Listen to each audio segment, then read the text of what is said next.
ఉత్సాహం చూస్తామంటే ఒక పక్క సముద్రం, సముద్రానికంటే ఎక్కువగా జన సముద్రం మన ముందరకు వచ్చింది.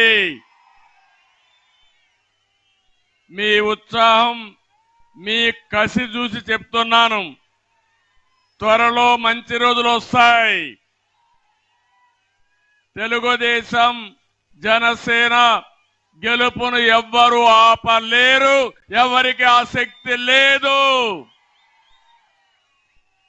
ఈ రాజమహేంద్రవరం పేరు నేనే పెట్టాను.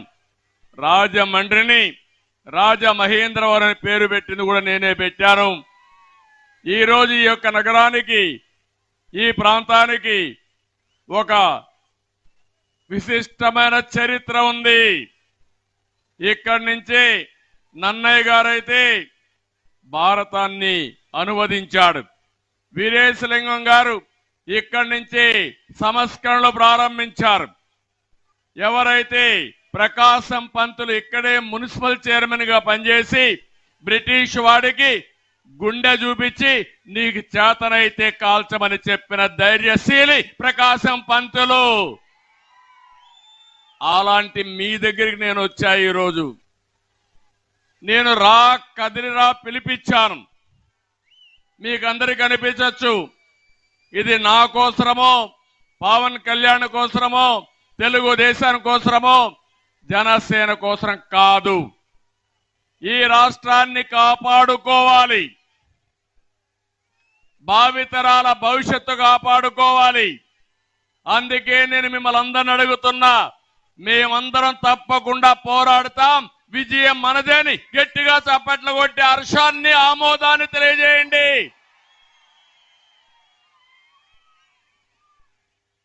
తెలుగు జాతి 10 కోట్ల జనాభా, 5 కోట్ల మంది తెలంగాణ గాని, ఇతర రాష్ట్రాల్లో గాని, ఇతర దేశాల్లో ఉన్నారు.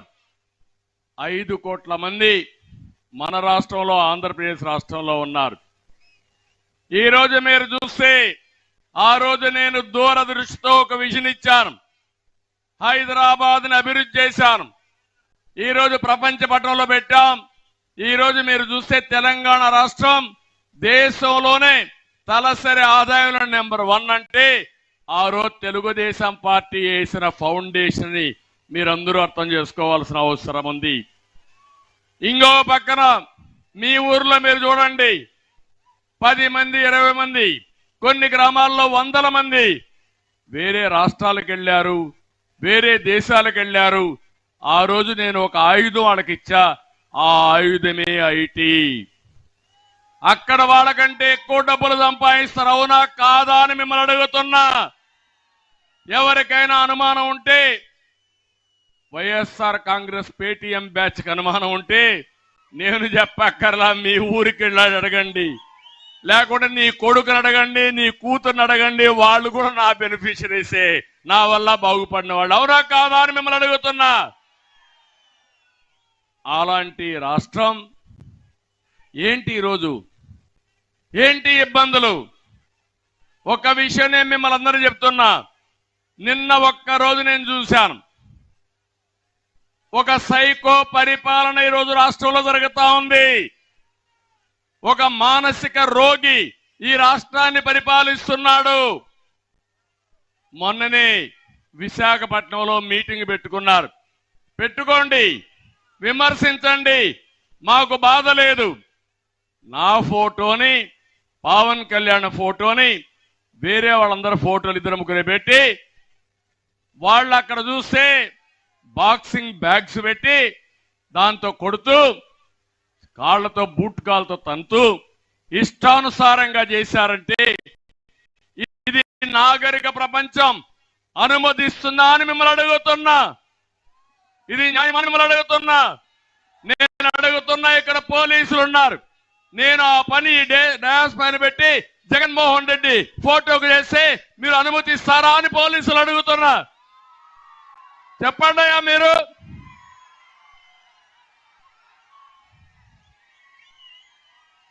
ఏం చేశారు? మీరు విశాఖపట్నంలో చేతగాని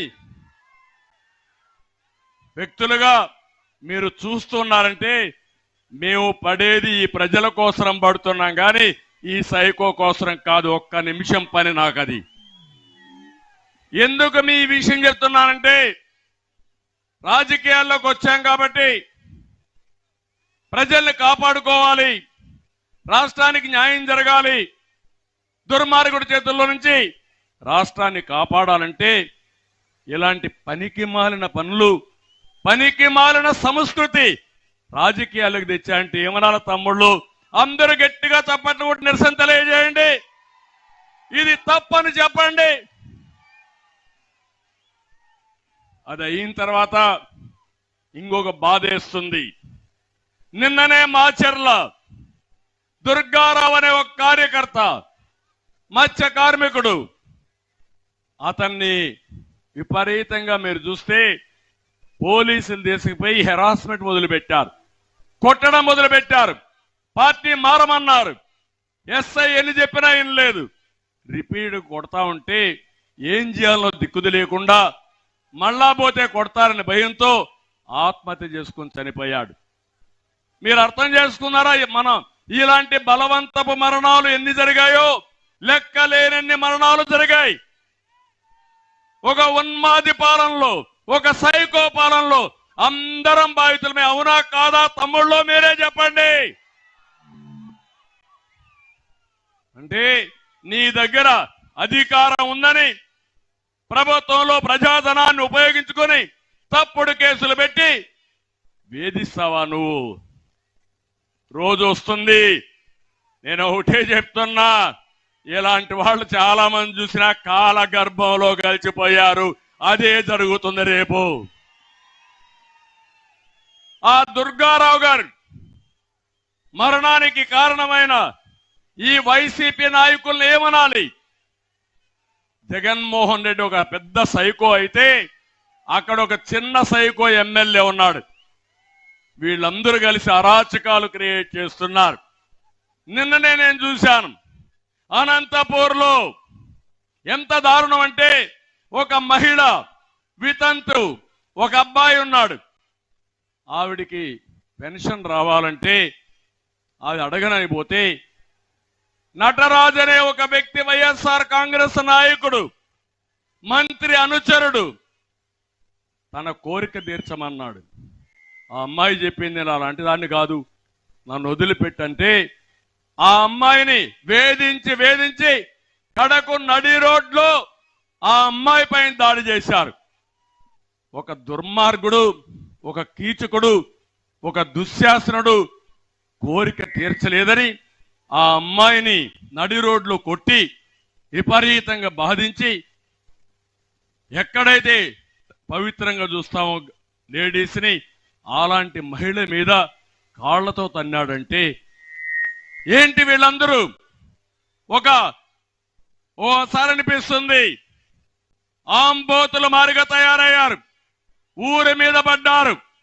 ఆంబోతులకు హెచ్చరిక చేస్తున్నా, నా ఆడబిడ్డల జోలికొస్తే కబద్దార్, అదే లాస్ట్ డే అవుతుంది మీకు.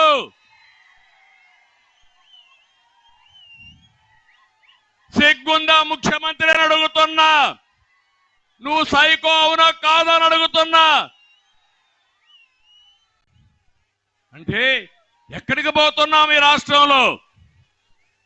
నిన్ననే ఒక సీనియర్ నాయకుడు కన్నా లక్ష్మీనారాయణ నియోజకవర్గానికి పోతే అక్కడ ఒక సైకో ఉన్నాడు, ఆంబోత రాంబాబు. ఆయన మీద దాడి చేస్తాడు. చెప్తున్నా, ఆంబోతు నీ కళ్ళు వేస్తా, వదిలిపెట్టాం, వడ్డీతో సహా చెల్లిస్తా, కబద్దార్ జాగ్రత్తగా ఉండమని హెచ్చరిస్తున్నా. ఈ రాజమహేంద్రవరం నుంచి గర్జిస్తున్నా. ఇంకొక పక్క నిన్ననే మీరు చూశారు, తిరుగుబాటు ప్రారంభమైంది వైఎస్ఆర్ కాంగ్రెస్ పార్టీలో. తమిళలో ఇప్పుడు వాళ్ళు చూస్తామంటే ఆ పార్టీలో ఎమ్మెల్యేలుగా పోటీ చేయాలంటే భయపడిపోతున్నారు, పారిపోతున్నారు. ఇప్పటికే మీరు చూస్తే 68 మందిని తీసేశారు. అందులో 29 మందికి సీట్లే ఇవ్వాల. బదిలీలు ఇది ఒక రాజకీయ క్రీడ. నా జీవితంలో బదిలీలు ఎప్పుడూ చూడలా. మొట్టమొదటిసారిగా ఇక్కడ చల్లని చెత్తని ఇంకొక ఊరికి పంపిస్తున్నారు. అంటే నేను అడుగుతున్నా, ఒక ఊర్లో చెత్త ఇంకొక ఊర్లో బంగారం అవుతుందా తమ్ముళ్ళు అని మిమ్మల్ని అడుగుతున్నా. మొత్తం దళితులకే దీంట్లో ఎగ్గొట్టారు. మొత్తం మార్చిందంతా చూస్తే 49 మంది బడుగు బలహీన వర్గాలు ఎగ్గొట్టిన వాళ్ళలో 11 మంది దళితులు. సీట్లు బీకేసిన వారిలో బీసీలు 4. ఈ సైకోతో మేము మేగలేమని 4 ఎంపీలు పారిపోయారు. ఇంకో పక్క మా కొద్ది యొక్క సైకో ముఖ్యమంత్రిని 6 మంది ఎమ్మెల్యేలు పారిపోయారు. అదే దారులు అందరూ ఉన్నారు. రేపో ఎల్లుండో మనం గేట్లు ఓపెన్ చేస్తే ఫ్లడ్ గేట్స్ ఇది ఆ పార్టీ ఖాళీ అయిపోతుంది.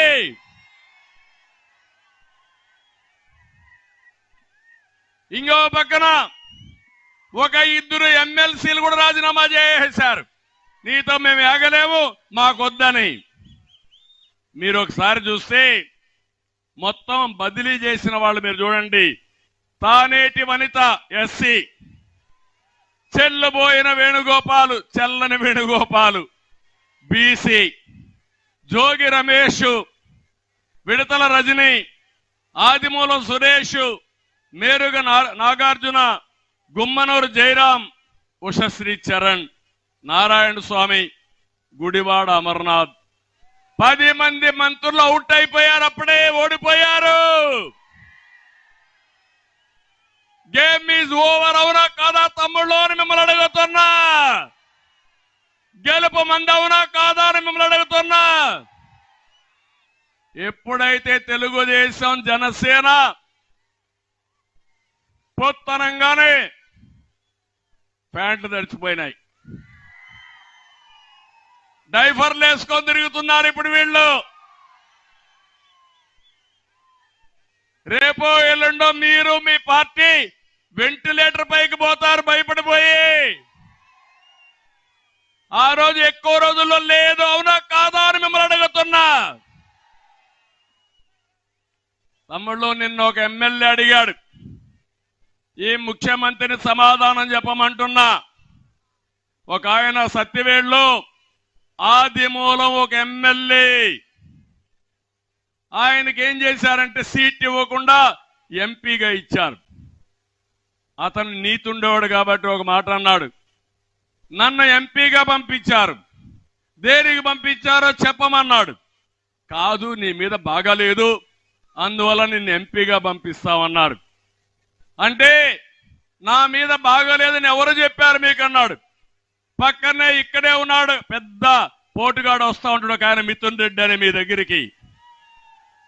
వాళ్ళ నాన్న అక్కడ ఒక దళితుడికి సీట్ ఇవ్వకుండా చేయడానికి కారకుడయ్యాడని సీఎం ముందరనే చెప్పాడు. చెప్పడం కాదు, ఒకే మాట అడిగాడు, నా నియోజకవర్గంలో 200 నుంచి 300 టిప్పర్లు మట్టిని చెన్నైకి పంపించి ఆ నెపం నా మీద పెట్టి నాకు సీటు ఇవ్వకుండా చేశాడు ఈ పెద్ద మనిషి అని చాలా స్పష్టంగా చెప్పాడు. అయినా న్యాయం జరగల. అందుకే నేను అన్నాడు, నాకు ఈ ఎంపీ వద్దు, మీ పోటీలో నేను పోటీ చేయను, మీ పోటీకి రామ్ రామ్ అని రాజీనామా చేసే పరిస్థితికి వచ్చాడు. నేను అడుగుతున్నా, ఆది మూలం పైన మీరు యాక్షన్ తీసుకున్నారు, మీరు సీట్ ఇవ్వలేదు. మీ పెద్దిరెడ్డి 200 నుంచి 300 టిప్పర్లు బట్టి మట్టి ఏ దొరికితే తినేశాడు. యాక్షన్ తీసుకునే ధైర్యం నీకుందా అని అడుగుతున్నా. పెద్దిరెడ్డికి ఒక న్యాయం, ఆది మూలానికి ఒక న్యాయం అని మిమ్మల్ని అడుగుతున్నా. పెద్దిరెడ్డి ముఖ్యమంత్రికి వాటాదారుడు, భాగస్వామి, పాపం అమాయకుడు, ఎస్సీ షెడ్యూల్ కులం, అడిగేవాడు లేడు, తీసి పారేశాడు. ఇది న్యాయమాన మిమ్మల్ని అడుగుతున్నా. ఇలాంటి మీరు చూస్తే కొల్లలు జరిగే పరిస్థితికి వచ్చింది. ఇంకో పక్క నిన్నే నేను చూసా, కడపలో ఒక ఎమ్మెల్యే వెళ్ళాడు ముఖ్యమంత్రి దగ్గరికి. మాట్లాడుతూ ఉంటే సర్వే రిపోర్ట్లు వచ్చాయి, నీకు బాగాలేదు అన్నాడు. ఎవరు? ముఖ్యమంత్రి అన్నాడు. దానికి ఆ ఎమ్మెల్యే అన్నాడు, నాకు బాగలేదంటావేంటి, నేను 24 గంటలు ఊరిలో ఉన్నానంటే, కాదు కాదు సర్వే రిపోర్ట్ అన్నారు. ఏ సర్వే రిపోర్ట్ వచ్చిందో నాకు తెలియదు, నేను 24 గంటలు ప్రజలతోనే ఉన్నాను. నేను ఎక్కడ కూడా మర్డర్లు చేయలేదు, మర్డర్లు చేసిన వాళ్ళని సపోర్ట్ చేయలేదు. నీ ఇష్టం వచ్చింది చేసుకోమంటే ముఖ్యమంత్రి కోప్పడితే ఒకే మాట చెప్పాడు, హోల్సేల్ గా రాష్ట్రంలో అవినీతి జరుగుతా ఉందని దేశం అంతా చెప్పుకుంటా ఉంది, నువ్వు నా మీద మాట్లాడతావని చెప్పి బయట వచ్చాడు. తిరుగుబాటు వైఎస్ఆర్ కాంగ్రెస్ పార్టీ ఎమ్మెల్యేలో ప్రారంభమైంది. ఎన్నికల ముందే ఈ పార్టీ ఓడిపోతుంది, ఎన్నికలు అవుతానే ఖాళీ అయిపోతుంది. ఆ పార్టీ ఉండదు తమ్ముళ్ళు, గుర్తుపెట్టుకోండి. నేను అందుకే ఒక్క విషయం మిమ్మల్ని అడుగుతున్నా. ఈ రోజు నేను వచ్చింది మళ్ళా మాకు అధికారం కోసం కాదు, ఈ రాష్ట్రాన్ని కాపాడుకోవడానికి మీరందరూ ముందుకొస్తారా లేదా అని మిమ్మల్ని అడుగుతున్నా. నిన్న ఒక్కరోజే 4 సంఘటనలు మీరు చూశారు. ఒక ఆడబిడ్డకు రక్షణ లేదు, ఒక వ్యక్తి ప్రజాస్వామ్యంలో ఇష్టమైన పార్టీలో పనిచేయడానికి వీలు లేదు, బానిస జీవితాన్ని గడపాలి, ఒక ఎస్సీకి న్యాయం జరగదు. ఇంకొక పక్క ఒక అమ్మాయికి అరాచకంగా నడి రోడ్లో కోరిక తీర్చలేదని ఇష్టానుసారంగా చేసి అడిగే నాదుడు లేడు. రేపు ఇవన్నీ చూస్తే ఈ రాష్ట్రం ఏమవుతున్నది నా ఆవేదన, బాధ. అందుకే చెప్తున్నా, ఈ రాష్ట్రాన్ని కాపాడుకోవడానికి మన పిల్లల భవిష్యత్తు కోసం నేను వచ్చా, ఆశీర్వదిస్తామని గట్టిగా చప్పట్లు కొట్టి సమర్థించండి. అందుకే రా కదిలిరా పిలిపించాను. ఇది ఒక్కరి కార్యక్రమం కాదు, 5 కోట్ల మంది కార్యక్రమం. నిన్నే అంటున్నాడు స్టార్ క్యాంపెయినర్స్ ఎవరు లేరని, నీకెవ్వరు ఉండరు. 5 కోట్ల మంది కూడా ముక్త కంఠంతో సిద్ధంగా ఉన్నారు నిన్ను దించడానికని మరొక్కసారి ఈ సమావేశంలో హెచ్చరిస్తున్నా. తమ్ముళ్ళు, నేను అడుగుతున్న ఎక్కున్నారు చాలా మంది యువత, ఏం తమ్ముళ్ళు ఉద్యోగాలు వచ్చాయా? జాబ్ క్యాలెండర్ వచ్చిందా? డిఎస్సి పెట్టాడా? ఎవరికైనా ఉద్యోగం వచ్చిందా? ఆ రోజు ఏం చెప్పాడు? 5 ఏళ్ళు అయిపోయింది, ఇప్పటికి కూడా ఒక ఉద్యోగం ఇవ్వాలా, ఇచ్చాడా అని అడుగుతున్నా మిమ్మల్ని. కానీ ఉద్యోగం అడిగిన వాళ్ళకి గంజాయి ఇస్తున్నాడు. గంజాయి దొరకని ప్లేస్ ఏదైనా ఉందా అని మిమ్మల్ని అడుగుతున్నా. గంజాయి వల్ల మన పిల్లలు నాశనం అయిపోతారని ఆ రోజు మేము పోరాడాం. గట్టిగా పోరాడితే తెలుగుదేశం పార్టీ ఆఫీసు పైన దాడి చేశారు, నా ఇంటి పైన దాడి చేశారు. ఎందుకంటే నా బాధ, ఆవేదన, ఒక్కసారి గంజాయికి అలవాటు పడితే ఆ పిల్లలు మన చేతుల్లో ఉండరు, ఇది అన్యాయం అని గట్టిగా మాట్లాడితే అది చేయకుండా ఇష్టానుసారంగా ప్రవర్తించే పరిస్థితికి వచ్చారు. ఇప్పుడు రాజమండ్రిలో చూస్తున్నా, మన నాయకులు చెప్తున్నారు గంజాయి ఎక్కడ కావాలంటే అక్కడ దొరుకుతా ఉంది, ఆకుకూరలు దొరకవు కానీ గంజాయి మాత్రం అన్ని ఎక్కడ దొరికాయి. మనం గంజాయి వేసుకొని ఆకుకూర కింద వంట చేసుకోవాలి. ఇప్పుడు ఏంటి అన్యాయం? ఇంకో పక్కన మీరు చూస్తే వీళ్ళకి అదనంగా బ్లేడ్ బ్యాచ్ ఒకటి వచ్చింది. బ్లేడ్ బ్యాచ్, గంజాయి బ్యాచ్ రెండు కలిసి అరాచకాన్ని సృష్టించే పరిస్థితికి వచ్చారు. నేను అందుకనే మిమ్మల్ని అందరినీ ఒకటే కోరుతున్నా, ఈరోజు తమ్ముళ్ళు, మళ్ళీ మీకు ఉపాధి కావాలంటే, మీ భవిష్యత్తు బాగుండాలంటే జనసేన తెలుగుదేశం పార్టీని బలపరచండి.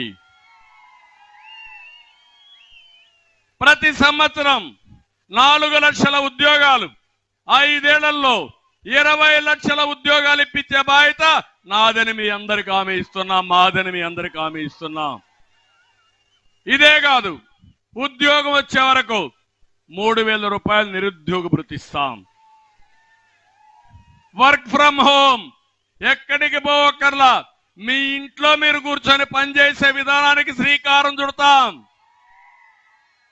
ఇంట్లో బోరు కొడితే నేరుగా మండల హెడ్ క్వార్టర్లో ముఖ్యమైన గ్రామంలో వర్క్ స్టేషన్లు పెడతాం. అక్కడ పని చేసుకొని ఇంటికి రావచ్చు. ఇంకా అవసరమైతే హైదరాబాద్ పోవచ్చు, అమెరికాకు పోవచ్చు. అది చేసే బాధ్యత మాదని చెప్పి నేను మీ అందరికీ తెలియజేస్తున్నా. యువత సిద్ధంగా ఉన్నారా అని మిమ్మల్ని అడుగుతున్నా. 72 రోజుల కౌంట్ డౌన్ ప్రారంభమైంది.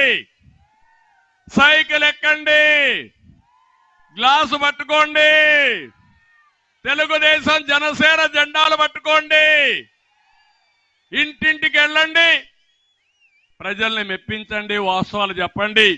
మీ భవిష్యత్తు బంగారు భవిష్యత్తు చేసే బాధ్యత మాదని మరొక్కసారి యువతకు పిలిపిస్తున్నా. తమ్ముళ్ళు, ఇక్కడ వ్యవసాయం ఏమైనా బాగుందా అని మిమ్మల్ని అడుగుతున్నా. ఏ రైతైనా బాగున్నాడో అని అడుగుతున్నా. వ్యవసాయ శాఖను మూసేశారు, ఇంకో పక్క ఇరిగేషన్ రివర్స్ చేశారు. అక్వా రైతు, హార్టికల్చర్ రైతు, అగ్రికల్చర్ రైతు,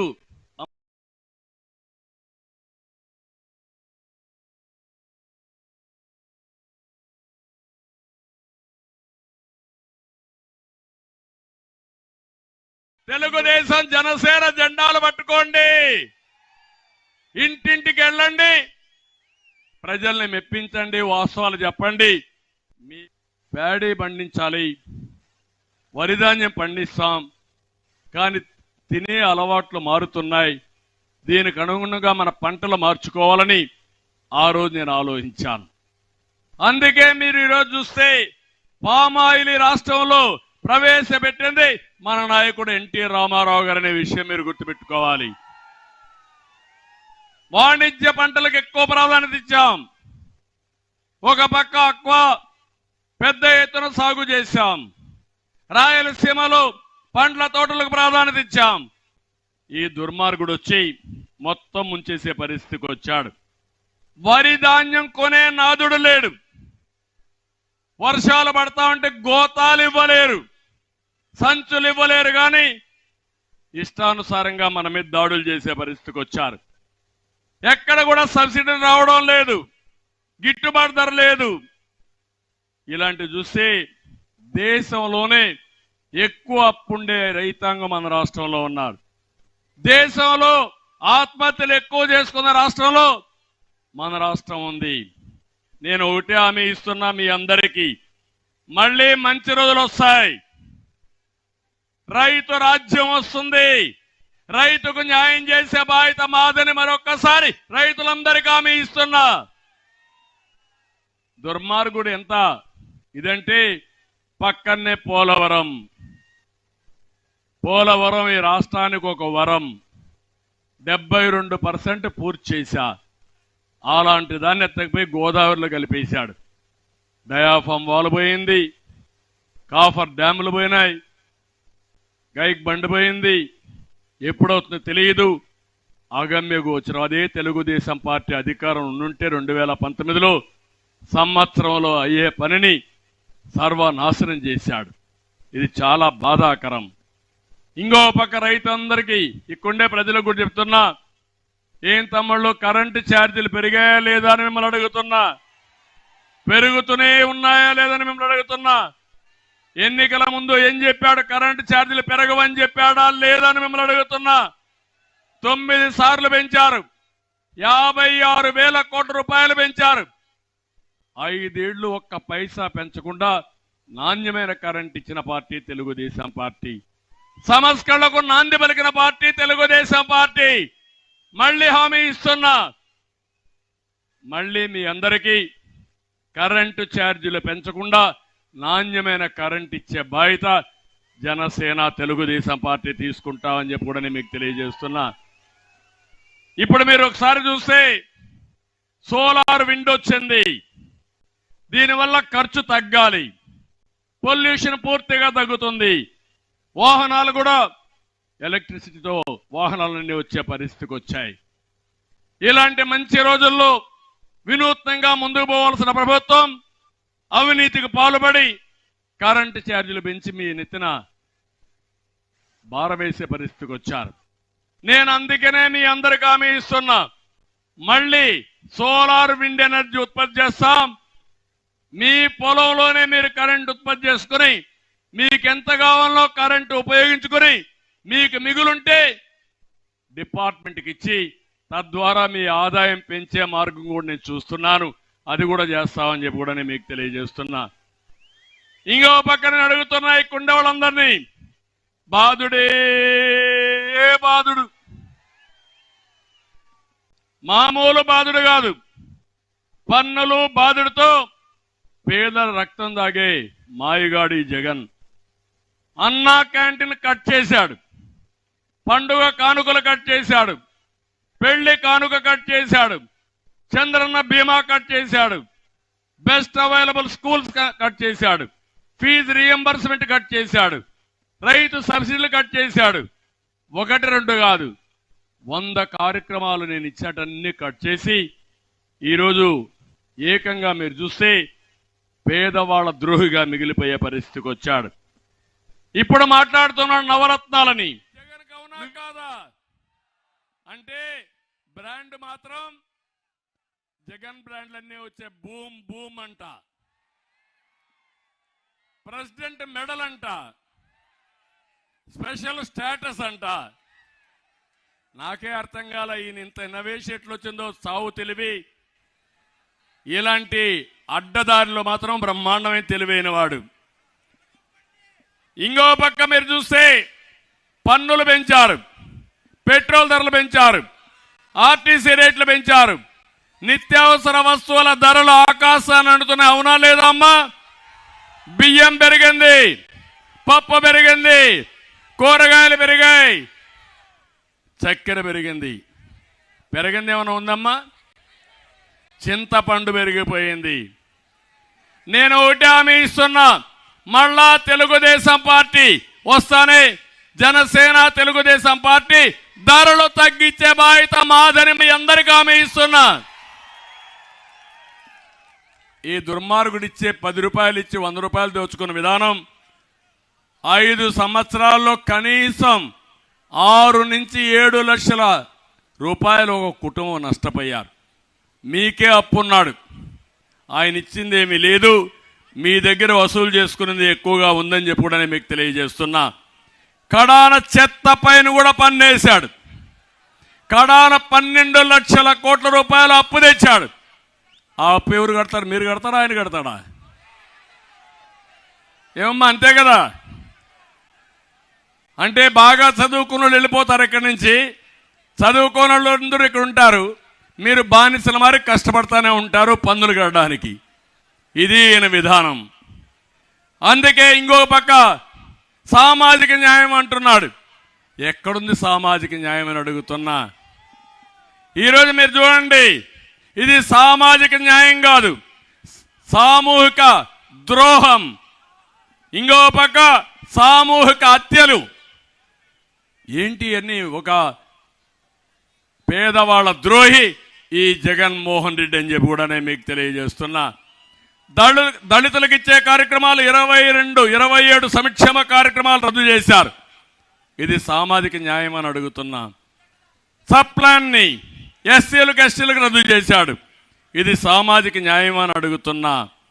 ఒక్క దళిత కాలనీలో రోడ్డు వేసామని అడుగుతున్నా, అభివృద్ధి చేశామని అడుగుతున్నా. నేను చెప్తున్నా, మేమేం చేశామని మీరు మాట్లాడుతున్నారు. మీరు నడిచే రోడ్లు నేను వేసిన రోడ్లే, మీరు కూర్చునే మరుగుదొడ్డు కూడా నేను కట్టిన మరుగుదొడ్డే, నువ్వు తినే తిండికి వాడే గ్యాస్ కూడా నేను ఇచ్చిన గ్యాసే. అవునా కాదా? మీరు తిరిగే ఊర్లో తిరిగినప్పుడు ఎల్ఈడి బల్బులు ఉన్నాయి, ఆ వెలుగులు కూడా నేను ఇచ్చింది తప్ప, తెలుగుదేశం తప్ప నువ్వు వేసింది ఏమీ లేదు. ఇంకో పక్క మీరు చూస్తే బెస్ట్ అవైలబుల్ స్కూల్స్ పథకం రద్దు చేశావు, కులాంతర వివాహాల ప్రోత్సాహాన్ని రద్దు చేశావు. అంబేద్కర్ విదేశ విద్య పేరు అంబేద్కర్ గారి పేరు పెడితే అంబేద్కర్ కంటే గొప్పోడంటే ఆ పేరు తీసి ఈయన పేరు పెట్టుకుంటాడు. అంటే ఏ విధంగా అంబేద్కర్ను కూడా అవమానం చేసే విధంగా ఆయన పేరు తీసేశాడంటే ఇది చాలా దుర్మార్గం అని చెప్పి కూడా నేను మీకు తెలియజేస్తున్నా.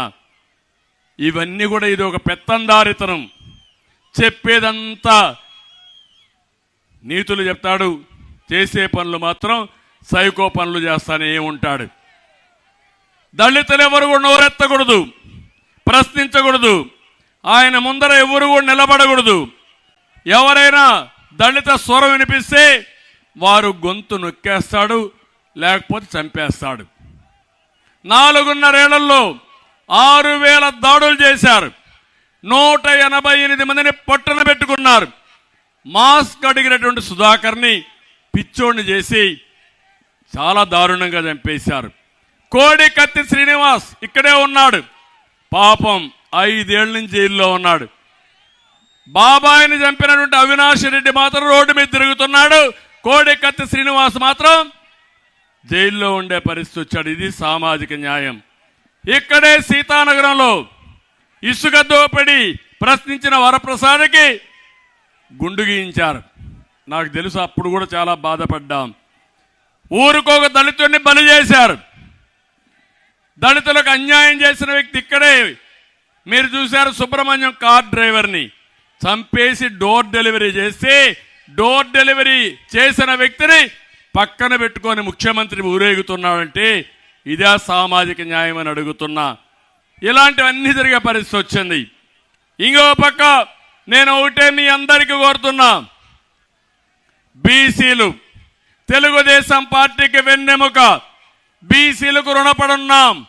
తప్పకుండా బీసీ రుణం తీర్చుకుంటాం, సప్లాన్ తెస్తాం, న్యాయం చేసే బాధ్యత తెలుగుదేశం పార్టీదని వెనుకబడిన వర్గాలందరికీ హామీ ఇస్తున్నా. అందుకే బీసీలకు రక్షణ చట్టం తీసుకొచ్చాం, చర్చలు కూడా చేస్తున్నాం. జనసేన తెలుగుదేశం ఇద్దరం కలిసి ఏ విధంగా న్యాయం చేయాలనో న్యాయం చేయడం కోసం తొందరలోనే ఒక ఎలక్షన్ మేనిఫెస్టో తెస్తాం. దీన్ని అమలు చేసే బాధ్యత మేము తీసుకుంటామని మేము చాలా స్పష్టంగా మీ అందరికీ హామీ ఇస్తున్నాను. ఇంకో పక్క ఈరోజు మీరు చూస్తే సామాజిక న్యాయం అని మాట్లాడే పెద్ద మనుషులు సామంత రాజులు పెట్టారు. పెద్దిరెడ్డి, సాయిరెడ్డి, సుబ్బారెడ్డి, సజ్జల రెడ్డి, వీళ్ళది పెత్తనం. కడమంతా కూడా బడుగు బలహీన వర్గాలు వీళ్ళకు ఊడిగం చేయాలి, కాళ్ళు మొక్కాలి. అది వీళ్ళ సామాజిక న్యాయం. ఈ బూటకాలొద్దు, వాస్తవాలకు రమ్మని కూడా హెచ్చరిస్తున్నా. అందుకే మీరందరూ కూడా సామాజిక న్యాయం గురించి మాట్లాడే అర్హత మీకు లేదని హెచ్చరిస్తున్నా. మేము భవిష్యత్ గ్యారంటీ ఒక కార్యక్రమం ఇచ్చాం. నా ఆడబిడ్డలందరికీ ఒకటి హామీ ఇస్తున్నా, ఆడబిడ్డలకు న్యాయం చేసిన పార్టీ గతంలో తెలుగుదేశం పార్టీ, అవునా కాదా ఆడబిడ్డలు ఆలోచించండి. మొట్టమొదటిసారిగా రాజకీయాల్లో 8% రిజర్వేషన్లు పెట్టింది నందమూరి తారక రామారావు గారు. ఆ తర్వాత ఆస్తిలో సమాన హక్కు ఇచ్చింది ఎన్టీ రామారావు గారు. ఆ తర్వాత నేను వచ్చిన తర్వాత ఉద్యోగాల్లో, కాలేజీల్లో సీట్లలో 33% రిజర్వేషన్లు పెట్టాం. ఒకప్పుడు డౌరీ ఉండేది, ఇప్పుడు డౌరీ కూడా లేదు. బాగా చదువుకొని రివర్స్ డౌరీ ఇస్తున్నారు. ఆడపిల్లలకు డబ్బులు ఇచ్చి పెళ్లి చేసుకునే పరిస్థితికి వచ్చారంటే అది తెలుగుదేశం పార్టీ సాధించిన విజయం. డాక్రా సంఘాలు పెట్టాను, పొదుపు ఉద్యమం నేర్పించాను, మిమ్మల్ని అందరినీ నాయకులుగా తయారు చేశాం. ఇంట్లోనో వంటింటికో లేకపోతే ఇంటికే పరిమితమైన ఆడబిడ్డల్ని బయట వచ్చి స్వేచ్ఛగా ఆర్థిక విషయాలు, లావాదేవీల్లో భాగస్వాములు చేశామంటే అది తెలుగుదేశం పార్టీ మీకు ఇచ్చిన వరం అని చెప్పి నేను మీకు తెలియజేస్తున్నా. ఇప్పుడు నా ఆలోచన ఒకటి, ఆడబిడ్డల్ని కేంద్రంగా పెట్టుకుని పేదరిక నిర్మూలన చేయాలని, ఈ రాష్ట్రాన్ని అభివృద్ధి చేయాలని మహాశక్తి కార్యక్రమం తీసుకొచ్చాం. అందుకే ప్రతి ఒక్క ఆడబిడ్డకి 1500 రూపాయలు నెలకు మీ అకౌంట్లో వేసే బాధ్యత మేము తీసుకుంటామని మీ అందరికీ హామీ ఇస్తున్నా. రెండోది, ఏదైతే తల్లికి వందనం కింద ఎంతమంది పిల్లలుంటే అంతమందికి 15,000 రూపాయలు వేస్తామని కూడా మీ అందరికీ హామీ ఇస్తున్నా. ఇవి రెండు కాకుండా ధరలు పెరిగాయి. అందుకే నేనే దీపం పెట్టాం. ఈరోజు మళ్ళా మీకు హామీ ఇస్తున్నా, ప్రతి ఒక్క ఆడబిడ్డకి 3 సిలిండర్లు ఉచితంగా గ్యాస్ ఇచ్చే బాధ్యత తీసుకుంటామని హామీ ఇస్తున్నా. ఆర్టీసీ బస్సుల్లో ఉచిత ప్రయాణ సౌకర్యం ఏర్పాటు చేస్తాం. ఈ 4 చేసి మీ ద్వారా 15 రూపాయలు నేను ఇస్తే 15 రూపాయలని 100 రూపాయలు ఎట్టు చేయాలి, 1000 రూపాయలు ఎట్టు చేయాలి, 10,000 రూపాయలు ఎట్టు చేయాలి, మిమ్మల్ని ఆర్థికంగా వెసులుబాటు తేవడానికి ఏం చేయాలో చేయించే బాధ్యత మేము తీసుకుంటాం. అదే P4 అన్న. పేదరికం నుంచి ప్రతి ఒక్కరిని పైకి తీసుకొచ్చే విధానానికి తెలుగుదేశం జనసేన శ్రీకారం చుడతాం. ఇది చేసి చూపిస్తామని మరొక్కసారి హామీ ఇస్తున్నా. అందుకే మా ఆడబిడ్డల పైన నాకు ఒక విశ్వాసం, ఒక నమ్మకం. మీకు ఒక అన్నగా, ఒక తమ్ముడుగా మీకు న్యాయం చేసిన పార్టీ తెలుగుదేశం పార్టీ. ఇప్పుడు జనసేన, తెలుగుదేశం 2 పార్టీలు కూడా మా ఆడబిడ్డలకు న్యాయం చేస్తామని మరొక్కసారి హామీ ఇస్తున్నా.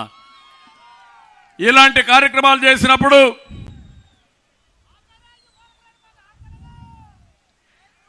ఇప్పుడు ఇంకో పక్క చూస్తే ఈ ముఖ్యమంత్రి చెప్పేటన్ని ఒకటి, చేసే పనులు మాత్రం అన్ని పనికిరాని పనులు. ఆయన పెట్టిన హాస్పిటల్స్ బ్రహ్మాండంగా ఉన్నాయన్నాడు. రెండోది, ఆరోగ్యశ్రీ బ్రహ్మాండంగా జరుగుతుందన్నాడు. ఆరోగ్యశ్రీ జరుగుతా ఉందా అని మిమ్మల్ని అడుగుతున్నా. మీకు డబ్బులు ఎక్కడ ట్రీట్మెంట్ ఇస్తున్నారని మిమ్మల్ని అడుగుతున్నా. 1000 రూపాయల పైన అయితే అందరికీ ఆరోగ్యశ్రీ వర్తిస్తున్నాడు. వర్తిస్తా ఉందా అని మిమ్మల్ని అడుగుతున్నా. కానీ ఇప్పుడు 1000 కోట్ల రూపాయలు బకాయిలు ఉన్నాయి. హాస్పిటల్స్ మొరాయించారు, మీ ఆరోగ్యశ్రీ మాకొద్దు, మీ పేషెంట్లు మాకొద్దంటే రౌడీల్ని పంపించి బెదిరిస్తున్నాడు. నేను ఒకటే చెప్తున్నా, ఏమీ భయపడద్దండి, మేము అండగా మీకుంటాం. ఈ పార్టీ పోయే పార్టీ. 95,000 కోట్ల రూపాయలు కాంట్రాక్టర్స్కి బిల్లు పెండింగ్ పెట్టి కాంట్రాక్టర్లు ఆత్మహత్యలు చేసుకుంటున్నారంటే ఇది ఎంత పనికిమాలిన ప్రభుత్వం మీరు ఒక్కసారి ఆలోచించుకోవాల్సిన అవసరం ఉంది. ఇంకొక పక్క మీరు జాగ్రత్తగా ఉండాలి. కొత్తగా మీరు చూస్తున్నారు, పట్టాదారు పాసు పుస్తకం ఉంది కదా, మీ పట్టాదారు పాసు పుస్తకం ఎవరిచ్చారా? భూమి మీ తాతో ముత్తాత ఇచ్చాడు. ఆ పట్టాదారు పాస్బుక్ పైన ఎవరు ఫోటో ఉందో చూసుకున్నారా తల్లి? ఎవరు ఫోటో? జగన్ ఫోటో అవునా కాదా? సైకో ఫోటో అవునా కాదా? పాస్బుక్ మీది, మీ తాత ముత్తాతలు ఇచ్చిన ఆస్తి, ఫోటో అయింది. అంటే మీ అమ్మ తరపున బంధువా, మీ నాన్న తరపున బంధువా? ఈ సైకో మీ ముఖం మీరు చూడాలని నిద్రలేస్తానే. ఇప్పుడు సర్వేలు చేయించారు. సర్వేలో కూడా సర్వే రాళ్ళు వేస్తున్నారు. ఆ సర్వే రాళ్ళలో కూడా మీ యొక్క ఫోటో, ఆయనే ఫోటో. ఎక్కడి నుంచో రాళ్ళు తీసుకొచ్చాడు. 4,000 కోట్ల రూపాయల అవినీతి. అంటే ఇంట్లో ఆయన ఫోటో చూడాలా, పొలం పోతే ఆయన ఫోటో చూడాలా, కడాన మీరు మరుగుదొడ్డుకు పోతే కూడా ఆయన ఫోటో చూడాలి. ఇప్పుడు ఇంకో పక్కన మీరు ఒకసారి చూస్తే చాలా దుర్మార్గంగా వీళ్ళు ఇష్ట ప్రకారం ప్రయత్నం చేస్తూ కొత్త భూరక్షణ చట్టం అని ఒక చట్టాన్ని తీసుకొస్తున్నాడు. ఇది భూరక్షణ కాదు, భూభక్షణ. మీ ఆస్తి వేరే వాళ్ళ పేరుతో పెట్టి రికార్డులు మార్చేసి మీరు ఎవ్వరూ అప్పీల్ చేసుకునే అవకాశం లేకుండా కోర్టు పోవాలి.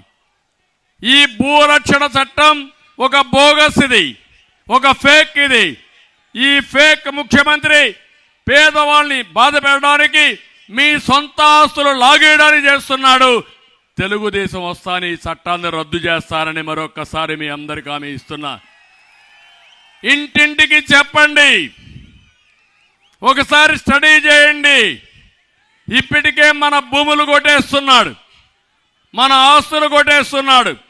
ఇక్కడ మీరు ఒకసారి చూస్తే ఇక్కడ ఆవ భూములు ఉన్నాయి, జ్ఞాపకం ఉందమ్మా మీకు అందరికీ? ఇక్కడ ఆవ భూములు మొత్తం మీరు చూస్తే, ఆవ భూములు చూస్తే 10 లక్షలు కూడా చేయని భూమిని 40 లక్షల రూపాయలకు రిజిస్టర్ చేశారు. 600 కోట్ల రూపాయలు కుంభకోణం ఎవరు చేశారంటే ఎమ్మెల్యే ఎంపీ ఇద్దరు చేశారు. చేశారా లేదా అని మిమ్మల్ని అడుగుతున్నా. ఇది న్యాయమని మిమ్మల్ని అడుగుతున్నా. నివాస యోగ్యమవునా? ఆడ ఇళ్ళు కట్టుకునే అవకాశాలు ఉన్నాయని మిమ్మల్ని అడుగుతున్నా. అంటే ప్రజాధనాన్ని ఆరతి కర్పూరం మరుగ మింగేస్తున్నారు దుర్మార్గులు.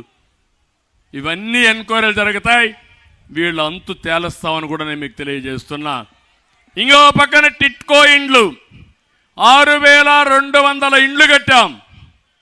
రంగులు వేసుకున్నారు కానీ రంగులు పిచ్చోడు, ఇల్లు మాత్రం పూర్తి చేయాలా? చేశారా అని మిమ్మల్ని అడుగుతున్నా. పేదవాళ్ళకు ఆస్తి ఇవ్వాలనుకుంటే ఇలాంటి దుర్మార్గమైన కార్యక్రమం చేసే పరిస్థితికి వచ్చాడు. కడాన మట్టి కుంభకోణం. పోలవరం కాలువలు మనం దోవితే కాలువల పక్కన గట్లో ఉండే మట్టిని దొంగ వ్యాపారం చేసుకుని పోలవరం కాలువలకు కూడా గండిపడే పరిస్థితి, రక్షణ లేని పరిస్థితి చేసే పరిస్థితికి వచ్చాడు. పర్యావరణానికి ముప్పు చేసే పరిస్థితికి వచ్చాడు. ఇక్కడే రాజమండ్రి కేంద్రంగా ఇసుక కుంభకోణం ర్యాంపులు పెట్టి దోచేస్తున్నారు. ఏంటి అన్యాయం? నేను వచ్చి చూశాను, అడిగాను, రీచ్ల దగ్గరికి వచ్చి చూపించాను. ఈ రీచ్ ఎవరున్నారో రమ్మన్నాను, ఒక్కడు కూడా రాలా, అక్కడికి పారిపోయారు. అంటే పర్మిషన్ కూడా లేదు, టెండర్ కూడా పిలవలేదు. ఇల్లీగల్గా ఇష్టం వచ్చినట్టు వీళ్ళు ఇసుకను కూడా భోంచేస్తున్నారు. వీళ్ళు మనుషులా రాక్షసులా నాకైతే అర్థం కాల. ఇసుక కుంభకోణం, భూముల కుంభకోణం, మద్యం కుంభకోణం, ఇంకో పక్క ఎక్కడికక్కడ భూగర్భ ఖనిజ సంపద అన్ని దోచుకునే పరిస్థితికి వచ్చారు. నేను ఒకటే ఈ రాజమండ్రిలో మీకు అందరికీ హామీ ఇస్తున్నా, తప్పకుండా తెలుగుదేశం పార్టీ జనసేన ప్రభుత్వం వీళ్ళు తిరిగిన డబ్బుల్ని కక్కిస్తాం, దోషుల్ని కఠినంగా శిక్షించే బాధ్యత మేము తీసుకుంటాం. ఇక్కడికి వచ్చినప్పుడు ఒక ఎంపీ ఉన్నాడు, రీల్స్ మాస్టర్. పార్లమెంట్లో ఏమీ మాట్లాడు, సోషల్ మీడియాలో మాత్రం రీల్స్ పెడతానే ఉంటాడు. అడిగి గుడ్ మార్నింగ్ చెప్పించుకుంటాడు మీ దగ్గర, అడిగి పూలు చల్లించుకుంటాడు, మళ్ళా వీడియో తీసి మళ్ళా రీల్స్ పెడతా ఉంటాడు. అంటే వీళ్ళంతా పిచ్చోళ్ళంటే ప్రజలను అమాయకులు చేయాలనుకుంటున్నాడు. అందుకే ఆయన చూసిన తర్వాత నీ రీల్స్ చూసి అలసిపోయాం కాబట్టి నువ్వు ఎంపీగా పనికిరావు, ఎమ్మెల్యేగా బొమ్మను ఒక తన్ను దాన్ని రాజమండ్రిలో పడేశారు. ఇతను ఎక్కడ ఏ పని జరిగినా 15% కమిషన్ ఇవ్వాల్సింది. వాటా, నేను కమిషన్ అన్నా, నువ్వు వాటా అన్నావు. ఆవ భూముల కుంభకోణంలో ఈయన వాటా 150 కోట్లు అవునా కాదా అని మిమ్మల్ని అడుగుతున్నా. అలాంటి మహానాయకుడు ఇంకొక ఆయన అనపర్తిలో ఉన్నాడు, ఆయన గ్రావల్ రెడ్డి. ఆయన పనే గ్రావల్ మొత్తం దొవ్వేయడం. ఆయన సతీమణి ఇదే పని.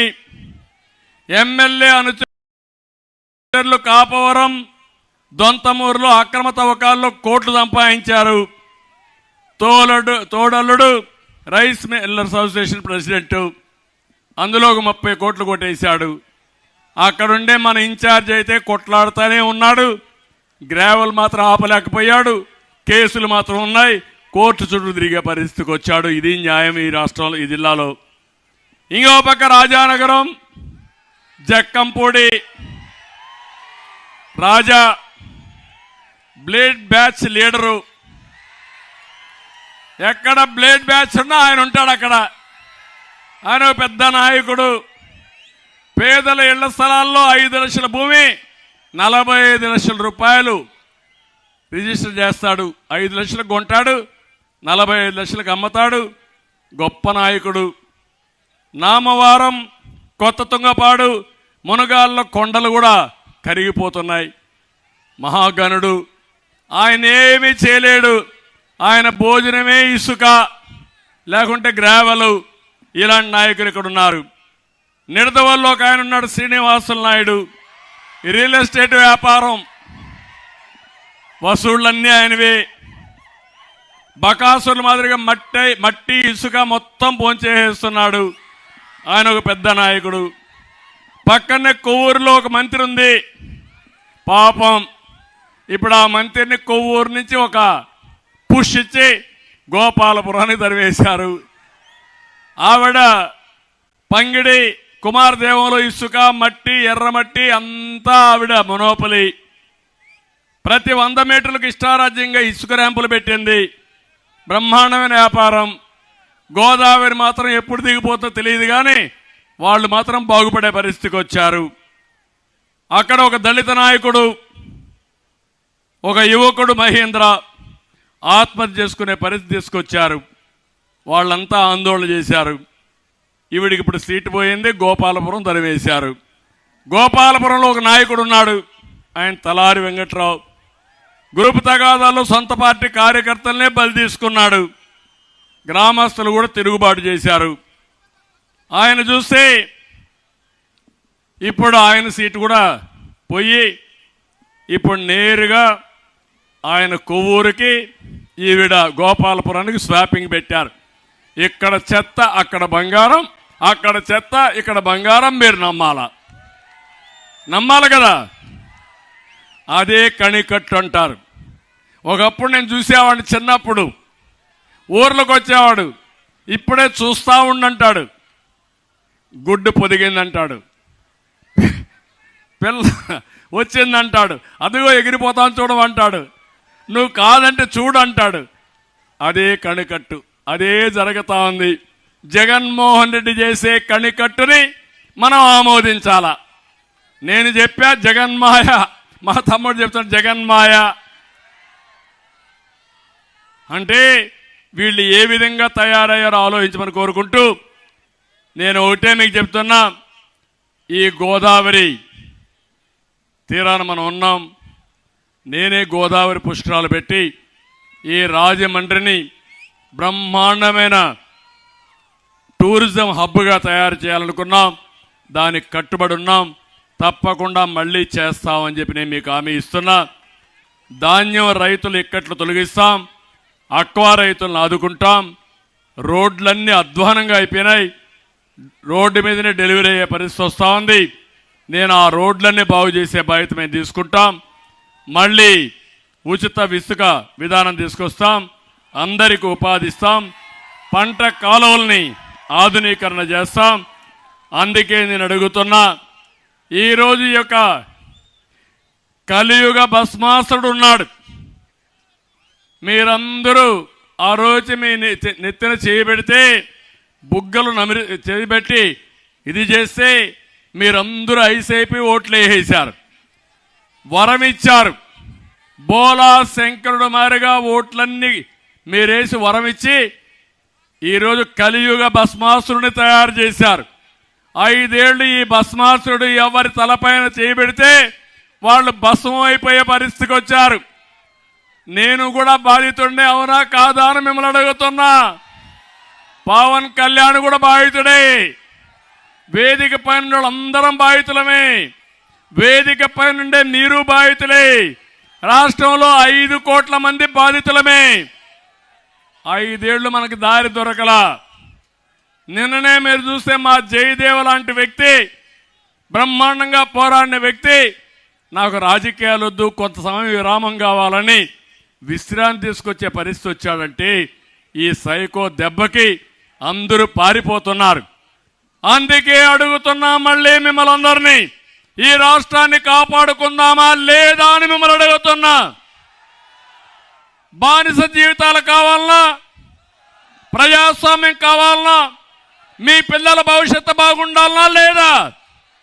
దీనికి ఒకే అవకాశం, అది 72 రోజుల్లో జరిగే ఎన్నికలు. మీ దగ్గర ఓటు ఉంది, వజ్రాయుధం. ఆ ఓటు ఉపయోగించండి, భస్మాసురుని అంతం చేయండి. సిద్ధమా అని మిమ్మల్ని అడుగుతున్నా. కలియుగ భస్మాసురుణ్ణి తుదముట్టిస్తామని గట్టిగా చప్పట్లు కొట్టి చెప్పండి. ఈ రోజు నుంచి స్వచ్ఛందంగా మీరు ముందుకు రావాలి. నా కోసరం కాదు, మా కోసరం కాదు, మన కోసరం, మన రాష్ట్రం కోసరం, మన పిల్లల భవిష్యత్తు కోసరం. అవసరమైతే 10 రూపాయలు మీరే ఖర్చు పెట్టుకునే చొరవ కూడా తీసుకోవాలి. నష్టపోయిన బాధితులే నాకు క్యాంపెయినర్స్. నష్టపోయిన ప్రతి ఒక్క వ్యక్తి మళ్ళీ నష్టపోకుండా, అధైర్యపడకుండా ముందుకు రమ్మని కోరుకుంటున్నా. సైకో పాలన పోవాలి. ఎవరిని వదిలిపెట్టాడు. కడాన చెల్లెలు లేదు, తల్లి లేదు, బాబాయ్ లేదు, ఎవరూ లేదు. అలాంటి పరిస్థితిలో మనందరి మీద బాధ్యత ఉంది. దానికి సిద్ధంగా ఉండమని మరొక్కసారి కోరుకుంటూ, మేమిచ్చిన ఈ పిలుపు ఈ రోజు నుంచి ఇంటింటికి వెళ్ళాలి.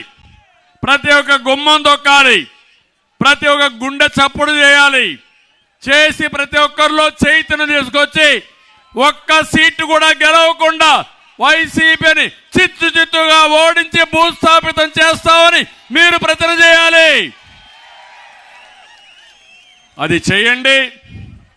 ఈ రాష్ట్రాన్ని బాగు చేసే బాధ్యత మేము తీసుకుంటానని చెప్పి తెలియజేసుకుంటూ, నేను అన్నదాతల సంక్షేమం కోసం అంటే కదిలి రాని గట్టిగా పిడికిలు బిగించి మీరు పిలిపివ్వాలి. అన్నదాతల సంక్షేమం కోసం గట్టిగా, అన్నదాతల సంక్షేమం కోసం, మన బిడ్డల ఉద్యోగాల కోసం, జీవనాడి పోలవరం కోసం, గంజాయి లేని సమాజం కోసం, బడుగు వర్గాల ఆత్మగౌరవం కోసం, సైకో పాలన అంతం కోసం రాతి యుగం పోవాలి, స్వర్ణయుగం రావాలి. కదిరిరా, రాతి యుగం పోవాలి, స్వర్ణయుగం రావాలి. జనసేన తెలుగుదేశం పార్టీ ఐక్యత వర్ధిల్లాలి. తెలుగుదేశం జనసేన ఐక్యత, తెలుగుదేశం జనసేన ఐక్యత. ఒకటే చెప్తున్నా, గెలుపు రాష్ట్రం కోసం. కాబట్టి కార్యకర్తలందరూ కూడా ఆలోచించాల్సింది, నిర్ణయం మేము చేస్తాం. ఏ సీట్లో ఎవరు పోటీ చేస్తారు అవన్నీ నిర్ణయం చేస్తాం. కానీ మీరు క్రమశిక్షణ కలిగిన కార్యకర్తలుగా బాధ్యత మీది, మిమ్మల్ని ఆదుకునే బాధ్యత మాదని మరొకసారి మీ అందరికీ హామీ ఇస్తూ, అందరికీ నమస్కారాలు. మంచి ఎండ, మీ ఉత్సాహం చూసా. Hands of. ఎవ్వరు కూడా కదలకుండా ఉన్నారంటే ఇది చూసిన తర్వాత నాకు అనిపిస్తుంది గెలుపు మనదే. దీన్ని ఎవరు ఆపలేరు. అయితే ఇంట్లో పడుకోవద్దండి. మళ్ళీ గెలుపు మందే అని ఇంట్లో పడుకుంటే ఏమన్నట్టు అవుతుంది. మామూలు గెలుపు కాదు, ఒక హిస్టారికల్ విక్టరీ అవసరం. ప్రజలేంటో చూపించాల్సిన బాధ్యత మన మీద ఉంది. దానికి సిద్ధంగా మనం కోరుకుంటూ అందరికీ నమస్కారాలు. జై హింద్.